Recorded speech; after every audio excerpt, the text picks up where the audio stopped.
Streetnews.it, siamo qui al Teatro Nadurro per lo spettacolo dei soliti tappi. Luca Sepi e Antonio Manganiello, non poteva mancare Pissillo. Ciao a tutti, buonasera a tutti gli amici di Street News. Ciao a tutti. Allora Pissillo, ormai lo spettacolo è terminato, com'è andata? Bene, siamo soddisfatti di Ti questa... abbiamo visto in diverse vesti.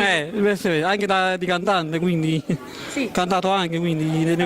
Stasera hai dato del tuo meglio, proprio il top direi. Sì, il top Il dei top. pubblico ha risposto bene, c'era il tutto esaurito.